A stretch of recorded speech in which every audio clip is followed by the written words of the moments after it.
Hello everyone, welcome back to the Savan Physics Academy, the Learn with the Confidence. मुलांना जो आपला chapter सुरू आहे दॅट इज रोटेशनल डायनॅमिक्स याची आपण क्वेश्चन बँक ही सॉल्व्ह करीत आहोत. सर्वात महत्त्वाचं म्हणजे क्वेश्चन बँक मध्ये सूचना दिली आहे, ती सूचना तुम्हाला आता डिस्प्ले होत आहे. तर ही सूचना व्यवस्थित 2 वेळा 3 वेळा रीड करा. याच्यात असं लिहिलंय फक्त हा प्रश्नसंच सरावासाठी आहे, म्हणजे एक प्रकारची ही प्रॅक्टिस सिरीज आपली सुरू आहे. सो मुलांना आपला जो चॅप्टर सुरू आहे दॅट इज रोटेशनल डायनॅमिक्स. त्याचं मी हेडिंग देतो रोटेशनल डायनॅमिक्स. आणि आज मुलांनो आपण याच्यातला शॉर्ट आन्सर जे आहे ना 2 मार्कासाठी, तर ते आपण डिस्कस करणार आहे. रोटेशनल डायनॅमिक्स मुलांना आपण एमसीक्यू आणि VSA that is very short answer for 1 mark हे आपण डिस्कस केले. आता मुलांनो जो रोटेशनल डायनॅमिक्स मधला जो एसे पार्ट आहे म्हणजे क्वेश्चन बँक मधला जे आहे ना, इथे मी लिहितो question bank that is QB आणि आपलं हे सोल्युशन आहे. तर शॉर्ट आन्सर जे आहे मुलांना 2 मार्कासाठी ते आज आपण इथं डिस्कस करू. तर सर्वात आधी फर्स्ट वाला जे आहे मुलांना ते तुमच्याजवळ पीडीएफ आहे, तुम्ही पीडीएफ मध्ये बघू शकता. इथे दिलेलं आहे a flywheel revolving with a constant angular velocity. A chip of rim breaks and fly away. What will be the effect of the angular velocity. मुलांनो तुम्हाला सर्वात म्हणजे आधी फ्लायव्हील हा शब्द नवीन वाटत असेल, तर फ्लायव्हील ही काय आहे, तर फ्लायव्हील इज अ डिस्क. लक्षात ठेवा, फ्लायव्हील ही काय आहे म्हटलं मुलांनो, डिस्क आहे. फ्लायव्हील काय आहे, एक प्रकारची डिस्क आहे. म्हणजे फ्लायव्हील जर आलं तसं कन्फ्यूज व्हायचं नाही. जर तुम्हाला moment of inertia of flywheel काढायचा असेल तर मोमेंट ऑफ इनर्शिया ऑफ डिस्कचाच तुम्हाला करावं लागेल. आता मुलांना इथे पहा काय म्हणतात, a flywheel revolving with constant angular velocity. आता पहा एक फ्लायव्हील आहे म्हणते आणि ती कॉन्स्टंट अँग्युलर वेलोसिटीनं मूव्ह होत आहे. सपोज ही फ्लायव्हील आणि कॉन्स्टंट अँग्युलर वेलोसिटीनं मूव्ह होत आहे. आणि मुलांनो त्यानंतर काय म्हणते, ती एक रिंग जी आहे ती ब्रेक झाली म्हणते. म्हणजे ही जी रिंग आहे, आता आपल्याला माहिती आहे डिस्क छोट्या छोट्या पार्ट पासून बनली असेल मुलांनो. मी रेड पेन न शो करतो त्याला, बघा. सपोज इथचा जो पार्ट आहे, हा एवढा पार्ट जो आहे, हा पार्ट ब्रेक झाला आणि फ्लाय अवे झाला. हे सर्वात महत्त्वाचं म्हणजे कितीच्या स्पीडनं होऊन राहिली मुलांना, हे अँग्युलर वेलोसिटी कॉन्स्टंट अँग्युलर वेलोसिटीनं मूव्ह होऊन राहिली. आता मुलांना इथे पहा, तिच्यावरती एक्सटर्नल टॉर्क अप्लाय होत आहे का, नाही. म्हणजे एक्सटर्नल टॉर्क जो आहे तो तिथे इथे तो आहे पूर्णपणे 0, बरोबर आहे. आणि त्यानंतर डिस्क आहे, तर आपल्याला माहिती आहे moment of inertia is I equal to m into R चा स्क्वेअर. आता टोटल मास सपोज त्याचं जर 5 kg असेल, तर ह्या छोट्याशा रिंगचं म्हणजे छोटीशी जी ब्रेक झाली आणि ती फ्लाय झाली त्याचं किती असेल, त्याचं असेल सपोज 20 ग्रॅम 50 ग्रॅम या टेकमध्ये वजन असेल, म्हणजे खूप कमी असेल. आपण moment of inertia of whole disc लिहिला इथे that is I equal to mr square. आणि आपल्याला माहित आहे ती याच्यावर कोणता एक्सटर्नल टॉर्क अप्लाय होऊन राहिला का, नाही. म्हणजे एक्सटर्नल टॉर्क किती आहे, 0. आणि आपल्याला माहित आहे law of conservation of energy काय असतो मुलांना, sorry law of conservation of angular momentum काय असतो, that is L equal to I into omega. Conservation म्हटलं त्या कन्झर्वेशन ऑफ एनर्जी येते आपल्या म्हणजे तोंडामध्ये, किंवा कन्झर्वेशन ऑफ चार्ज येते. तर काय मुलांना, conservation of angular momentum. Conservation of angular momentum माहिती आहे आपल्याला dl by dt equal to torque, आणि टॉर्क आहे 0 आहे. म्हणजे याचा अर्थ dl by dt is equal to constant. मग त्यावरून जे आपलं हे इक्वेशन आहे, सपोज हे इक्वेशन नंबर 2 आणि इक्वेशन नंबर 1, तर हे कसं आहे मुलांनो, I equal to L upon omega येईल. म्हणजे जर मोमेंट ऑफ इनर्शिया जर इन्क्रीज झाला तर अँग्युलर स्पीड काय होईल, डिक्रीज होईल. आणि मोमेंट ऑफ इनर्शिया जर डिक्रीज झाला तर अँग्युलर स्पीड काय होईल, इन्क्रीज होईल. का बरं होईल, कारण I is inversely proportional to the omega. आता मुलांनो याचं मास कमी झालं, मास कमी झालं म्हणजे मोमेंट ऑफ इनर्शिया सुद्धा काय झाला, याचा कमी झाला. म्हणून मोमेंट ऑफ इनर्शिया जर कमी होत असेल तर अँग्युलर स्पीड काय होईल मुलांनो, इन्क्रीज होईल. तर या टाइप मध्ये आपल्या पहिला याचं आन्सर झालं. ती अँग्युलर वेलोसिटी जी आहे किंवा अँग्युलर स्पीड आहे, स्पीड आणि वेलोसिटी एकच कन्सेप्ट आहे. तर मुलांनो ते येईल ती effect on angular velocity. The angular velocity काय होईल मुलांनो, इन्क्रीज होईल. हे झालं तुमचं फर्स्ट याचं आन्सर. दुसरं बघा मुलांनो, नोट करून घ्या हे.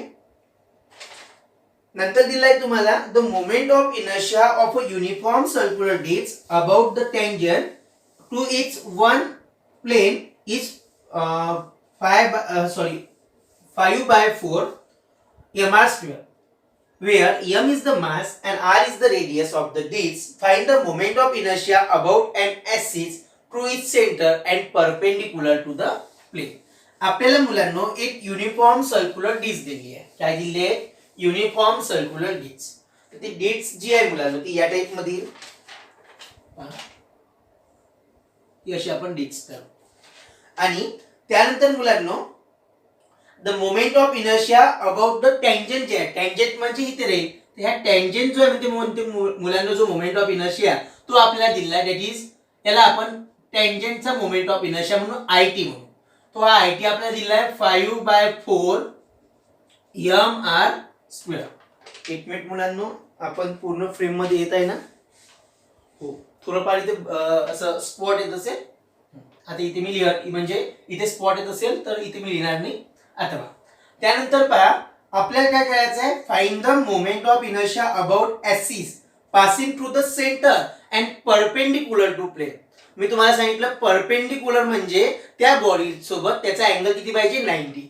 म्हणजे परपेंडिक्युलर म्हणजे हा असा येईल. याला आपण व्हिज्युअलाइज करून बघू. व्हिज्युअलाइज करण्यासाठी माझ्याजवळ सपोज एक बँगल आहे. ही एक सॉलिड डिस्क आहे. सपोज असं इमॅजिन करा ही सॉलिड डिस्क आहे किंवा हिच्यापेक्षा आपण डिस्क बघू. डिस्क चला एक मला असे छोटासा हे मिळाली आहे, झाकण मिळालं आहे. सपोज ही डिस्क आहे. ही काय आहे? डिस्क आहे. तर आपल्याला जी डिस्क दिली आहे ती या टाइप मध्ये दिली आहे. ही जी आहे ना आयटी ती अशी आहे. ही झाली आयटी. आपल्याला moment of inertia passing through the centre and perpendicular to plane म्हणजे आपल्याला या टाइप मध्ये जी मोमेंट ऑफ इनर्शिया काढायचा तो या ऍक्सिसचा काढायचा. समज इथपर्यंत आपलं एम काय आहे? तर आता पहा मुलांनी तर सर्वात महत्वाचं म्हणजे हा जो सेंटर आहे हा सेंटरला अशी राहील ती पॅरलल. या टाइप मध्ये ती पॅरलल राहील. समजलं? आणि आता पहा ही जी डिस्क आहे याला डायमीटर आहे एक टाइपचा हा डायमीटर आणि दुसरा हा डायमीटर. म्हणजे जी आयसी राहील याला आपण आयसी म्हणू. Moment of inertia passing through the centre. याला moment of inertia passing through the diameter. हा moment of inertia passing through the diameter. मुलांना तुम्हाला माहित आहे आपण जर याच्यात हा 2 नंबर आपण सॉल्व्ह केलं याच्यामध्ये सर्वात पहिले आपण कोणता थेरम अप्लाय करू शकतो? याच्यामध्ये आपण अप्लाय करू. हे पहा ही एक ऍक्सिस झाली, एक ही झाली आणि ही झाली. तर आपण इथे theorem apply perpendicular axis theorem. पहा इथे परपेंडिक्युलर शब्द लिहायचा पूर्ण. तर काय मुलांना आपलं IC equal to ID plus ID आणि आपल्याला माहित आहे ID equal to ID. So हे काय होईल आपलं 2ID इक्वल टू आयसी. हे झालं आपलं इक्वेशन नंबर फर्स्ट. नाउ आता आपल्याला काय दिलं आहे मुलांनो? आता आपल्याला दिला ही moment of inertia about this axis tangent दिली आहे. That is 5/4 mr square. आता मुलांनो ही जी ऍक्सिस आहे ही आयडी आणि ही दुसरी आयडी ही पॅरलल आहे आणि ही डिस्टन्स आहे म्हणते r. डिस्टन्स किती आहे? r. इथे आपण कोणता थेरम लिहू शकतो? नाउ अप्लाय कोणता थेरम लिहू शकतो मुलांनो? पॅरलल ऍक्सिस थेरम लिहू शकतो. पॅरलल ऍक्सिस थेरम काय असतो मुलांनो? आपला पॅरलल ऍक्सिस थेरम असतो म्हणा सर आमचा I not equal to IC plus mh square. म्हणजे moment of inertia about any axis is equal to the moment of inertia about axis parallel to the this axis and mass of the particle and perpendicular distance between two axes. म्हणजे मुलांनी इथे जे I not आहे हे आहे IT. ही काय आहे आपल्यापाशी? IT इक्वल टू IC काय आहे मुलांनो? IC ही आहे ज्याला पॅरलल आहे तो parallel ID plus mh square. mh square म्हणजे r चा स्क्वेअर. आपल्याला गिवन आहे ती moment of inertia about tangent आपल्याला दिला आहे माझं पाय म्हणलं that is 5/4 mr square equal to ID plus mr square. याहून जर मला ID काढायचं असेल तर ID निघेल माझं पाय अजून पाय आलं 5 pi by 4 m r square आणि ही गोष्ट जी प्लस आहे ती या साईडला येईल that is minus m r square 4 1 जा 4 5 minus 4 is 1 सो आपला आन्सर आलं id इक्वल टू 5 सॉरी 5 नाही 5 हे बघा इथे 4 1 जा 4 होईल 5 minus 4 1 म्हणजे m r स्क्वेअर अपॉन 4 आपलं आन्सर आलं समजा दिस इज इक्वेशन नंबर 2 नाव आपण काय करू मुलांनो put equation 2 in equation first म्हणजे आपल्याला काय आपलं एम आहे अशी जी आता जी मी तुम्हाला म्हटलं होतं ना अशी डिस्क राहिली आणि moment of inertia passing through the centre and perpendicular to plane म्हणजे या प्लेन सोबत अँगल किती बनला पाहिजे 90 बनला पाहिजे तर ही व्हॅल्यू आपण ठेवू पहा काय आहे आपल्या पाशी IC equal to twice into ID ची value m r square by 4 मग इथे पहा 2 1 जा 2 2 2 जा 4 तर आपले आन्सर येईल m r square bye 2 so moment of inertia passing through the centre is m r square bye 2 आता मुलांना हे जे m r स्क्वेअर बाय 2 आहे हे रिंग जर असली तर रिंगच्या अबाउट डायमीटर असते म्हणजे डायमीटरच्या अबाउट जर करायचं असेल तर तेव्हा m r स्क्वेअर बाय 2 असते आणि डिस्कची पासिंग थ्रू द सेंटर असते नोट करून द्या मुलांना हे सर्व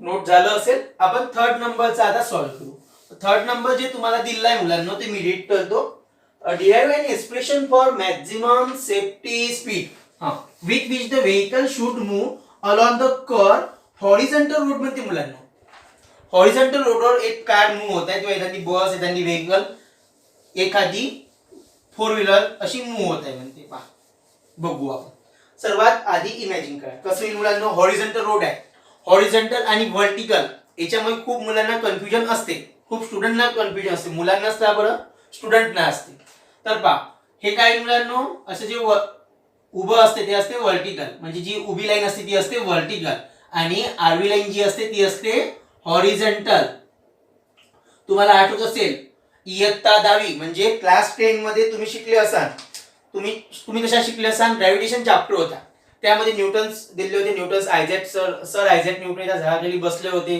त्याच्यानंतर काय ऍपल हे फॉल डाऊन झालं होतं त्यांनी कन्क्लूड म्हणजे त्यांनी विचार केला होता हे हॉरिझॉन्टली फ्लाय का नाही झाले ते व्हर्टिकलीच का पडले म्हणजे याचा अर्थ व्हर्टिकलच का पडले म्हणजे असे वरतून खालीच का पडले याच्यानंतर व्हर्टिकल हॉरिझॉन्टल म्हणजे आडवं तर पहा एक हॉरिझॉन्टल आहे म्हणते असा रोड आहे हॉरिझॉन्टल रोड त्यानंतर मुलांनो पहा इथे एक व्हेकल राहील अशी रेल व्हेकल अशी अशी आता मी तुम्हाला कशाला सर्वांना माहित आहे किंवा मी तुम्हाला आता सांगतो प्रत्येक बॉडीवर जो नॉर्मल फोर्स लागेल प्रत्येक बॉडीवर कोणता फोर्स लागते नॉर्मल फोर्स तो नॉर्मल फोर्स त्या बॉडीला 90 चा अँगल बनवतो कितीचा अँगल बनवतो मुलांनो 90 चा म्हणजे सपोज ही जी गाडी आहे ही जर अशी असती तिरपी या टाइप मध्ये तर हा अँगल असा झाला असता जो सॉरी नॉर्मल फोर्स आहे तो अँगल नॉर्मल फोर्स अशा डायरेक्शनला आला असता म्हणजे याच्यामध्ये आणि व्हेकल मध्ये अँगल किती बनला असता 90 बनला असता इथे अँगल किती बनत आहे 90 चला इथपर्यंत समजलं त्यानंतर मुलांनो पहा जी गाडी आहे त्याचं वजन राहील m समजा mass of the vehicle is m mass of vehicle is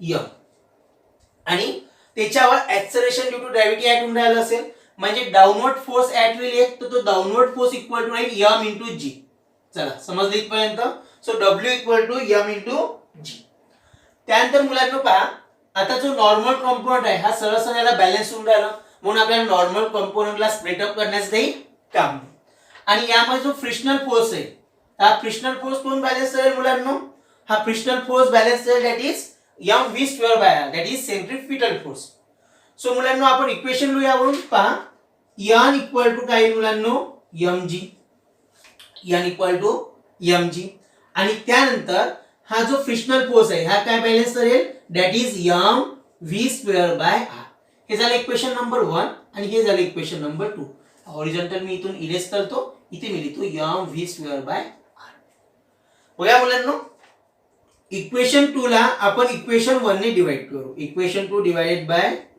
equation 1. काय मुलांनो, Fs by n is equal to हा m v square by r upon m into g. m cancel, तर हे answer is direct v square by rg. हे कसं आलं मुलांनो पहा, हा m v स्क्वेअर होता, हा r होता, हा m g वरती जाईल, इथे येईल m into g. m cancel होईल, त्यामुळे हा v स्क्वेअर अपॉन rg आला. जर वाटत असेल मुलांना हे आपल्याला माहित आहे कसं आलं, तर थोडा स्पीड वाढवून घ्यायचा व्हिडिओचा आणि व्हिडिओ समोर पाहायचा. आणि हे झालं Fs बाय n. आपल्याला माहित आहे but Fs is equal to mu Sn. So mu S is equal to Fs by n, where mu S is the, आपल्याला सर्वांना माहित आहे, that is coefficient of static friction. मग मुलांनो, मी Fs by n जे इक्वेशन आलं, equation number 3, या equation 3 मध्ये ही व्हॅल्यू ठेवू शकतो. Put mu S is equal to Fs by n in equation, कोणत्या इक्वेशन मध्ये मुलांनो, हा इक्वेशन झाला आपलं 3 मध्ये. सो इक्वेशन 3 काय येईल मुलांनो, आपलं equation 3 becomes that is mu S is equals to v square upon rg. So v square equal to mu S r into g. याहून जर v काढायचा असेल तर ही टर्म कशामध्ये जाईल मुलांनो, अंडर रूट मध्ये. So mu S rg. So this is the काय आहे मुलांनो, आपला maximum safety speed with which vehicle should move along the curved horizontal road. हे तुम्हाला इथे लिहायचं आहे. दिस इज द एक्सप्रेशन असं लिहायचं. This is the derive and expression म्हटलंय ना, तिथून लिहायचं. This is the expression for maximum safety speed with which the vehicle should move along the curved horizontal road. त्यानंतर म्हणते मुलांनो स्टेट सिग्निफिकन्स ऑफ इट. मुलांना हे आधी लिहून घ्या.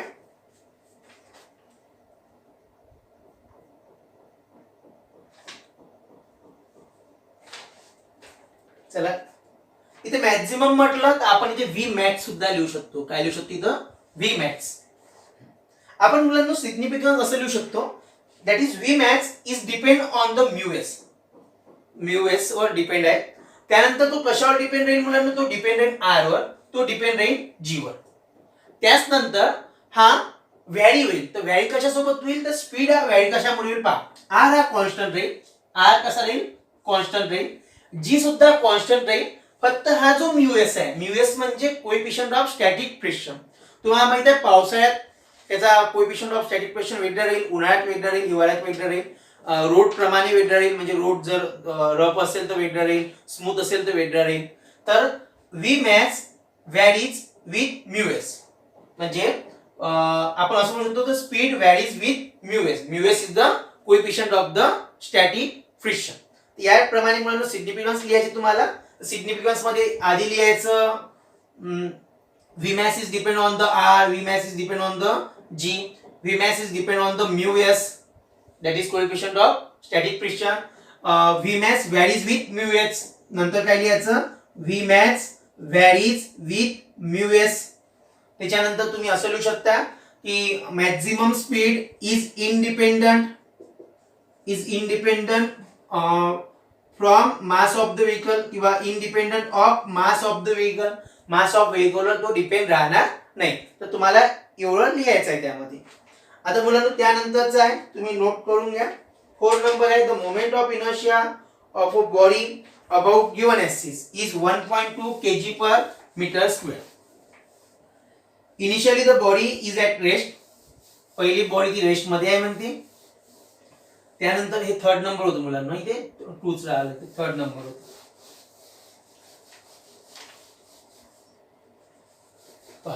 त्याच्यानंतर आपण 4th नंबर सॉल्व करू. The moment of inertia of a body about given axis is 1.2 kg meter square.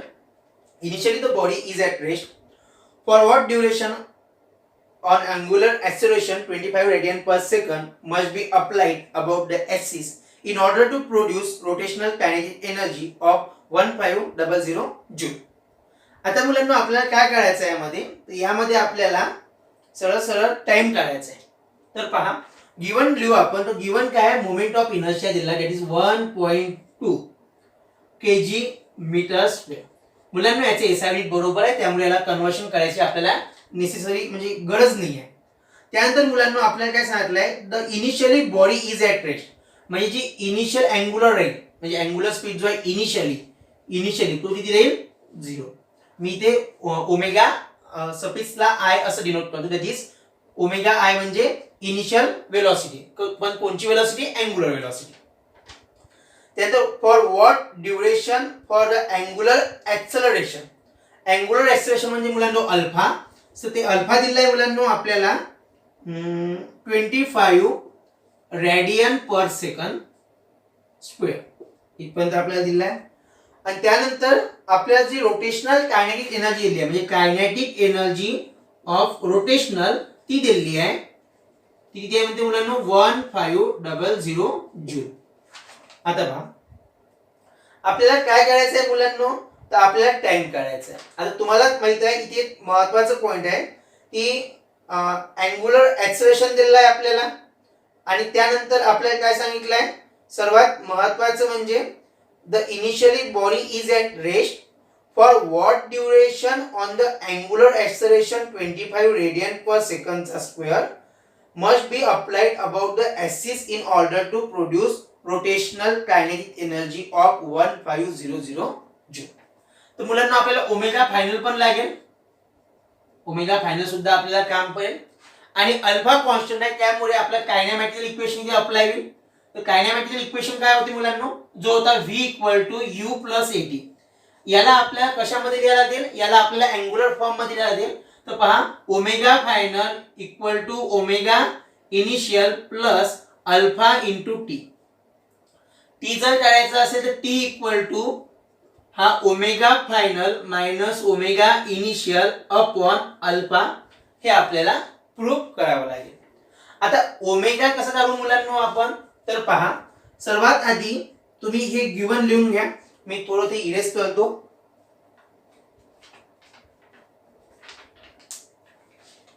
पहा झाला मुलांनो, कायनेटिक एनर्जी ऑफ रोटेशनल ही दिली आहे आपल्याला 1500 जूल, पण कायनेटिक एनर्जी ऑफ रोटेशनल काय असते, that is half i omega square.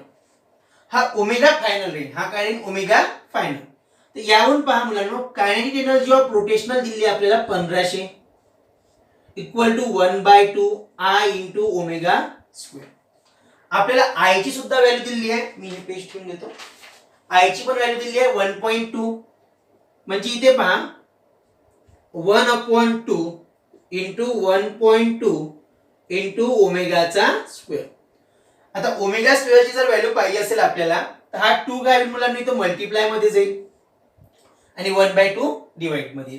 So हे होईल 1500 into 2 upon 1.2 is equal to ओमेगाचा स्क्वेअर.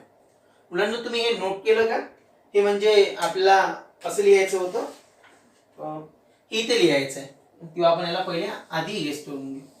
बघा आता 1500 गुणिला 3, 1500 गुणिला 2 किती येईल मुलांनो, 3000 येईल, 3000 येईल, upon 1.2 is equal to omega square. आता मुलांना याला जर आपण सॉल्व केलं, हे झाले 3000 आणि हे झाले 12 आणि 10 पॉवर -1 इज इक्वल टू ओमेगाचा स्क्वेअर.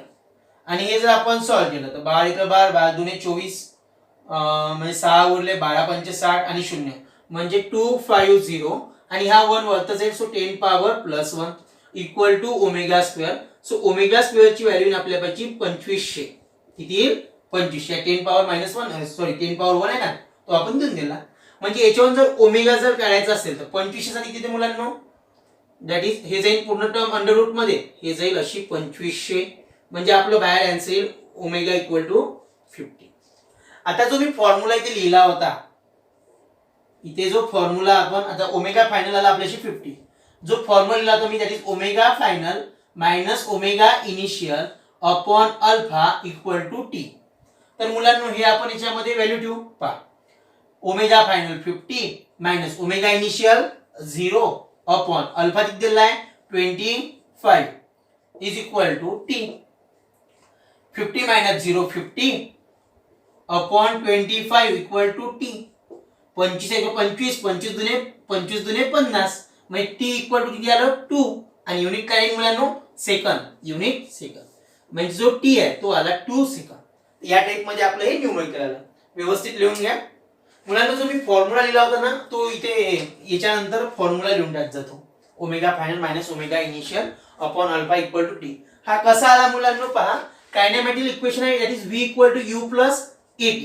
हे कशामध्ये लिनियर मध्ये, अँग्युलर मध्ये पाहिजे असेल तर v ला ओमेगा लिहितो आपण. पहा v is the final velocity, so final angular velocity equal to initial angular velocity plus a is the acceleration and alpha is the angular acceleration and t is the time. या type मध्ये आपण ते solve करतो. तुम्हाला काय करायचं आहे मुलांनो, एक होमवर्क म्हणून सांगतो मी तुम्हाला. फर्स्ट सेकंड थर्ड तुम्हाला लिनियर फॉर्म मध्ये लिहायचे इक्वेशन, कायनेमॅटिक इक्वेशन, आणि त्याचं कन्वर्शन अँग्युलर फॉर्म मध्ये करायचं आहे. चला इथपर्यंत लिहिलं.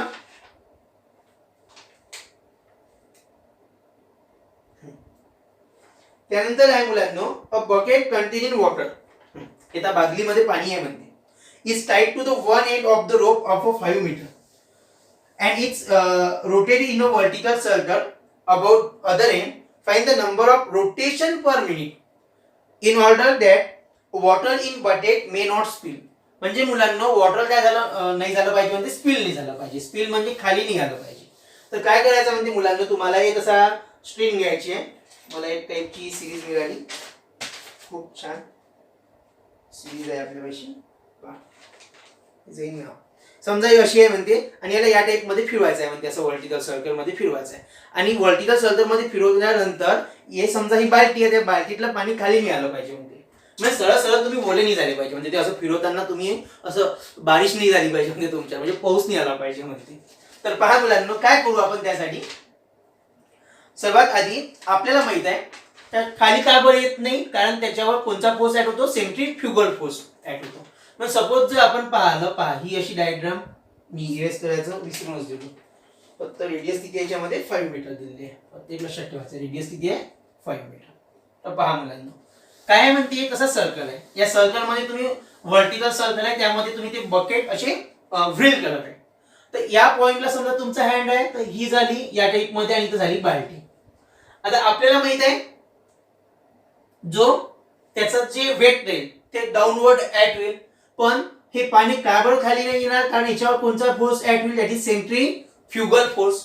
मग आपण लिहू शकतो गिवन आहे आपल्यापाशी, गिवन काय आपल्यापाशी आर आहे, आर इज अ 5 मीटर. त्यानंतर पहा मुलांनो एम आर ओमेगा स्क्वेअर आपल्याला दिलाय.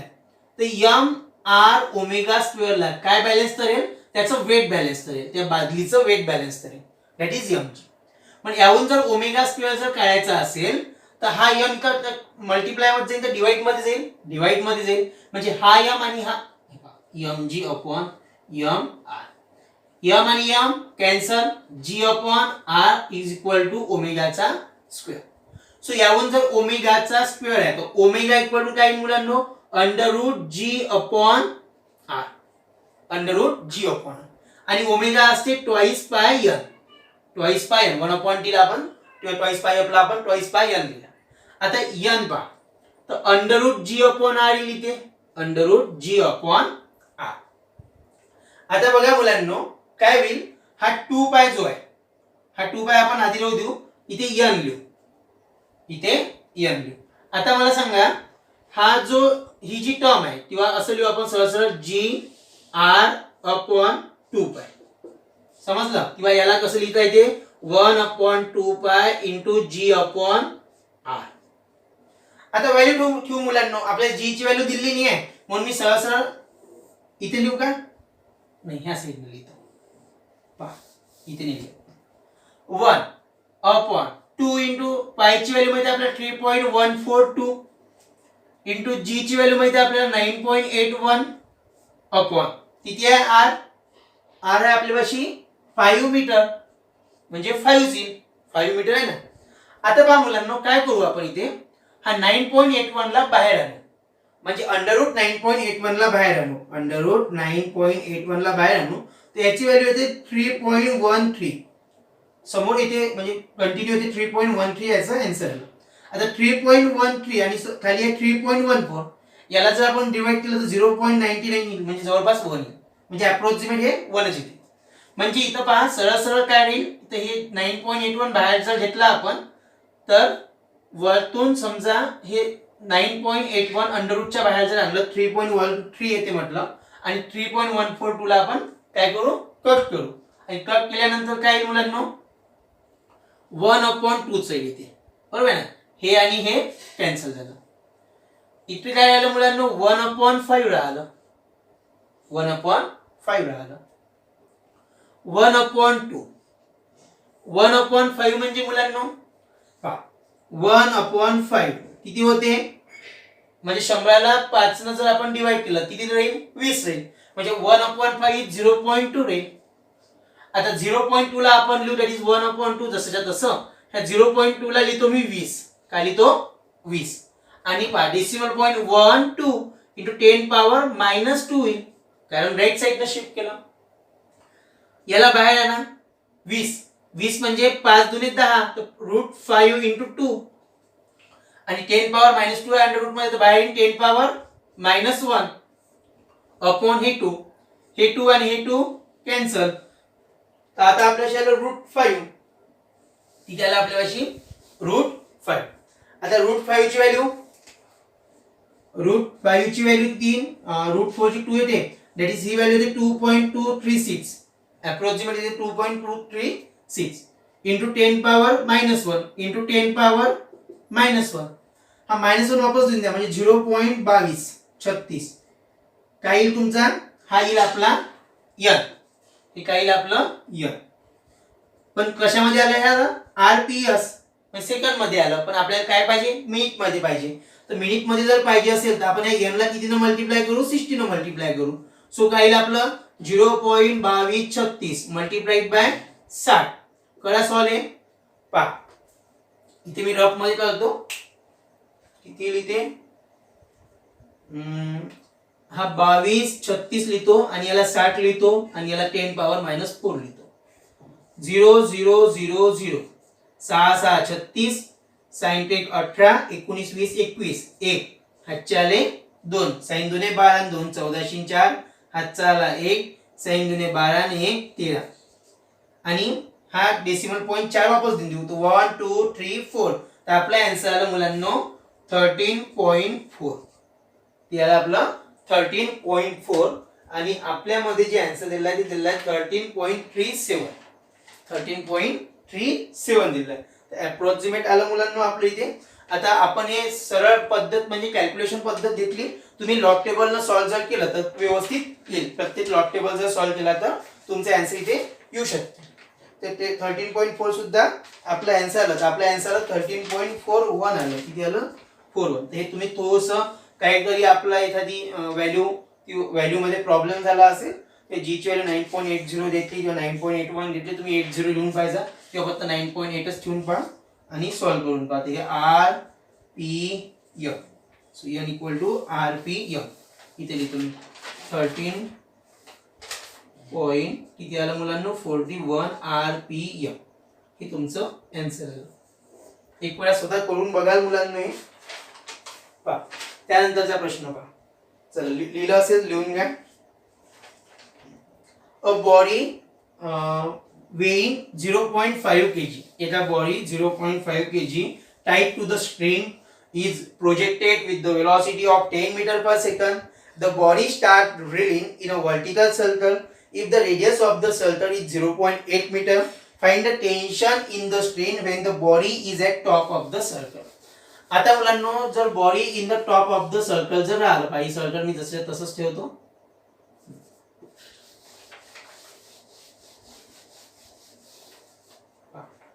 काय म्हणते मुलांनो, हे जे मास आहे बॉडी आहे, तर बॉडीचं जे वेट आहे किती आहे ते म्हणते यम आहे आपल्यापाशी 0.5 kg.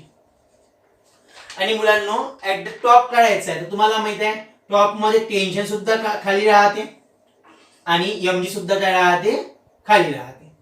आणि याला काय बॅलन्स करते, mv²/r. म्हणजे आपण लिहितो पहा mg plus tension is equal to mva²/r. आता va का बरं घेतलं, कारण आपण या पोझिशनला a म्हणतो म्हणून. जर तुम्ही 1 म्हणत असाल तिथे 1 1 येईल. तर पहा याच्यावरून जर आपल्याला टेन्शन काढायचं असेल तर टेन्शनचा फॉर्म्युला आहे ते M V A square by R minus M G. आणि या पद्धतीनं जर आपण सॉल्व्ह करत गेलो मुलांना तर आन्सर खूपच डिफरंट येते. म्हणजे जे तुम्हाला गिवन दिलं आहे 3.8 तर ते येत नाही, आपलं वेगळंच आन्सर येते. पण त्यामुळे मुलांना आपण दुसरा फॉर्म्युला इथे यूज करू. ते लक्षात ठेव जा, जर आपल्या कोणत्याही पॉइंटला टेन्शन जर काढायचं असेल, कोणत्याही पॉइंटला काय करायचं आहे टेन्शन, तर आपण फॉर्म्युला लावायचा T equal to M by R in bracket R G plus U V square नाही व्ही स्क्वेअर मायनस 6GR. कोणचा फॉर्म्युला लावला आपण 6GR. काही तुम्ही जर वाचला असेल कुठं फॉर्म्युला तर तो फॉर्म्युला असा असेल पहा, T equal to M by R R G plus V square minus 3GH. आता एच म्हणजे टोटल हाईट, एच किती राहील, एच इक्वल टू 2R राहील. त्यामुळे मी तो फॉर्म्युला लिहिला. तुम्ही हा पण फॉर्म्युला आधी लिहा, त्याच्यानंतर हा फॉर्म्युला लिहा. फर्स्ट हा लिहा, नंतर त्याच्यानंतर हा स्टेप लिहा. पहा टी, त्याच्यानंतर आपल्याला काय दिलं आहे मुलांना, व्हेलॉसिटी दिली आहे. व्हेलॉसिटी आहे 10 मीटर पर सेकंड. त्यानंतर आपल्याला रेडियस दिली आहे, रेडियस आहे 0.8 मीटर. एक काय आहे मीटर. कन्वर्शन करायचं काम आहे का नाही. ठेवा value m by r, m ची value 0.5 upon 0.8 in bracket, r ची व्हॅल्यू 0.8 इंटू g ची व्हॅल्यू दिल्ली नाही आहे म्हणजे 9.8 प्लस v चा स्क्वेअर, v चा स्क्वेअर म्हणजे 10 चा स्क्वेअर, 10 चा स्क्वेअर 100, 10 10 100 मायनस 6 g ची व्हॅल्यू दॅट इज 9.8. इथे आपण g ची व्हॅल्यू लिहू, g ची व्हॅल्यू 9.8 मीटर पर सेकंडचा स्क्वेअर. त्यानंतर पहा इंटू r दॅट इज 0.8. आलं असं. आता 0.5 अपॉन 0.8 जर केला आपण, त्याला असं लिहू शकतो आपण 5 अपॉन 8. किती मुलांना आहे 5 अपॉन जर 8 केलं म्हणजे 0.5 जर लिहिलं आपल्याला आणि 0.8 याला जर केलं मुलांना तर आपला आन्सर आहे 0.625. किती येते 0.625. आता पहा काय करू मुलांना, आपण हा 0.8 आहे ना याला 9.8 ने मल्टिप्लाय करू. त्याला काय करू आपण 98 लिहू आणि याला 8 लिहू. हा 10 पॉवर -1 आणि हा सुद्धा 10 पॉवर -1. -1 -1 -2 म्हणजे आपलं जे आन्सर येईल हे मल्टिप्लाय मध्ये येईल 10 पॉवर -2. आता पहा 8 8 64, 8 आले 6, 9 8 72, 72 न 6 78. बरोबर आहे. आणि हे वापस देऊन देऊ म्हणजे त्याचा आन्सर किती 7.84. कितीने 7.84 प्लस 100 मायनस किती येईल मुलांना 9.8 इंटू जर 0.8 जर केला, आताच केलं होतं आपण 9.8 इंटू 0.8 तर आपला आन्सर आलं होतं 7.84. हे 7.84 ला आपण 6 न मल्टिप्लाय करू. हा 10 पॉवर -2 हा डेसिमल पॉइंट पुन्हा वापस दिला. कॅल्क्युलेशन करू.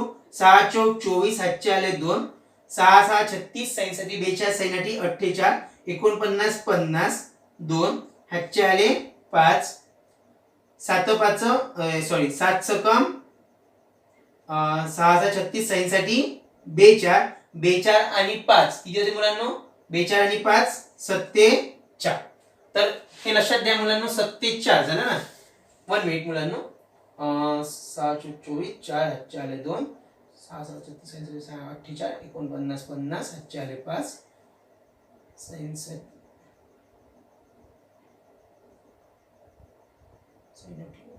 48. 1 मिनिट मुलांना 7.84 इंटू 6. तुम्ही लॉग टेबल करायचं मुलांना हे सगळं कॅल्क्युलेशन. 6 चौक 24, 7 आले 2, 48 50, 7 आले 5, साइन साठी 42, 42 आणि 5 47, डेसिमल पॉइंट 2 आहे तर 2 वापस दिले. त्याचा आन्सर आला मुलांना 47.04.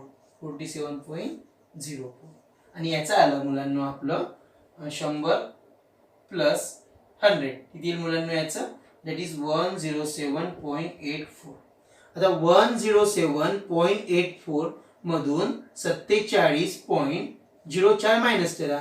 किती जाईल 4 मधून 4 गेले 0, 8 मधून 0 दिला 8, हे होईल 0 आणि 10 मधून 4 गेले 6, म्हणजे हे आन्सर येईल 60.80. आणि याला मल्टिप्लाय किती राहील मुलांना 0.625 आणि याला मल्टिप्लाय 0.625. मुलांना लॉग टेबल न करायचं, पण लॉग टेबल आपल्याला खूप वेळ लागेल म्हणून मी हे शॉर्टकट मग करते, पण ऍक्च्युअली तुम्हाला हे लॉग टेबल नच करायचं आहे. तर बघा मुलांना ह्या 0.625 ला मी 625 लिहितो इंटू 10 पॉवर -3 लिहितो आणि याला 60-80 लिहितो. याला किती लिहितो मी 60-80 आणि याला लिहितो 10 power -2. Minus minus plus, so याचा आन्सर येईल 10 पॉवर -5. आता याला मल्टिप्लाय करा 625 न, तर पहा 5 0 0, 8 पंच 40, 4 4, 6 पंच 30. याला पहा कॅल्क्युलेशन करू आपण. 0, 8 दुणे 16, 6 साइन दुणे 12, इथे 2, 6 0, साइन 36, साइन 7 42, साइन 8 48, 4 6 6 36. याचं जर कॅल्क्युलेशन केलं तर 0 0 0 कॅरी 1, 8 9 10 0, हातचा आला 1, 4 आणि 1 5, 6 7 8 9 10 10 0, हातचा आला 1, 6 आणि 1 7 आणि 1 8 आणि ही 3. आपलं आन्सर आलं मुलांना याचं 380000 इंटू 10 पॉवर किती आला मुलांना -5. हा 10 पॉवर -5 जर परत दिला 1 2 3 4 5 तर आपलं आन्सर येईल 38. हे काय काढलं मुलांना आपण टेन्शन काढलं. टेन्शनला काय राहील मुलांना युनिट न्यूटन राहील. पण मुलांना आपली जी क्वेश्चन बँक आहे त्यामध्ये 3.8 न्यूटन असं आन्सर दिलं आहे. तर मला असं वाटतं मुलांना त्यांनी जे 3.8 न्यूटन दिला ते त्यांची प्रिंटिंग मिस्टेक असेल किंवा आपण हे पूर्णपणे सॉल्व्ह केलं. तरीही तुम्ही लॉग टेबलनं एक वेळा ही जी पद्धत आहे सॉल्व्ह करून बघा. तर सर्वात आधी गिवन लिहा, त्यानंतर हा फॉर्म्युला लिहा, त्यानंतर हा फॉर्म्युला आणि हे सॉल्व्ह करा. आणि जो मी तुम्हाला फॉर्म्युला म्हटलं होतं किंवा आपल्याला जो फॉर्म्युला माहित आहे त्या फॉर्म्युलाने जर आपण सॉल्व्ह केलं मुलांना तर त्याची व्हॅल्यूज वेगळी येते. त्याची व्हॅल्यू वेगळी. आपल्याला जो फॉर्म्युला माहित होता दॅट इज आपल्याला माहिती आहे tension plus mg equal to mv square by r. तर टेन्शन काय होईल मुलांना mva square by r minus mg होईल. हे जर आपण सॉल्व्ह केलं मुलांना